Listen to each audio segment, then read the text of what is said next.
मुंबई गोवा राष्ट्रीय महामार्गावरून प्रवास करणाऱ्या प्रवाशांसाठी एक अत्यंत महत्त्वाची आणि तितकीच चिंताजनक बातमी समोर येत आहे। कशेडी घाट बोगद्यामुळे या मार्गावरील वाहतूक वेगवान झाली असली तरी पोलादपूर ते भोगाव हद्दीत प्रवाशांच्या डोक्यावर अजूनही मृत्यूची टांगती तलवार कायम आहे। महामार्गाच्या चौपदरीकरणाच्या कामादरम्यान इथले उभे डोंगर अत्यंत धोकादायक पद्धतीने खोदण्यात आले आहेत। संबंधित इंजिनियर्सना योग्य अभ्यास नसल्यामुळे आणि कडांचे सुशोभीकरण किंवा जाळी न बसवल्यामुळे अवघ्या 2 दिवसापूर्वीच या ठिकाणी मोठी दरड कोसळली। सुदैवाने जीवितहानी टळली असली तरी वाहतूक पूर्णपणे विस्कळीत झाली होती।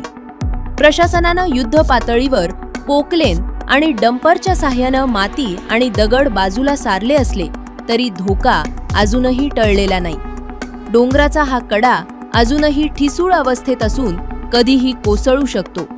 प्रशासनाने तात्काळ यावर योग्य अभ्यास करून कायमस्वरूपी उपाययोजना करावी अशी मागणी आता प्रवासी आणि स्थानिक नागरिकांमधून जोर धरू लागलीये।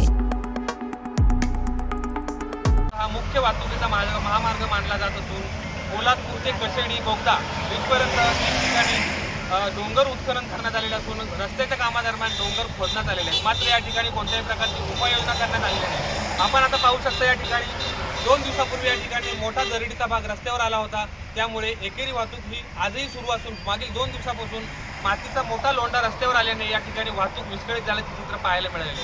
मात्र प्रशासनाकडून या ठिकाणी आता पोकलेन व जेसीबीच्या साहाय्याने सदरची दरड मागील 2 दिवसापासून बाजूला घेण्याचे काम सुरू आहे। मात्र दरडीचा धोका अद्यापही या ठिकाणी कायम असून पोलादपूर ते कशेडी बोगदा इथपर्यंत ठिकठिकाणी दरडीचा धोका हा कायम आहे। या ठिकाणी प्रशासनाने अभ्यास करून योग्य ती उपाययोजना करणे गरजेचे बनलेले आहे। देवेंद्र दरेकर, रायगड।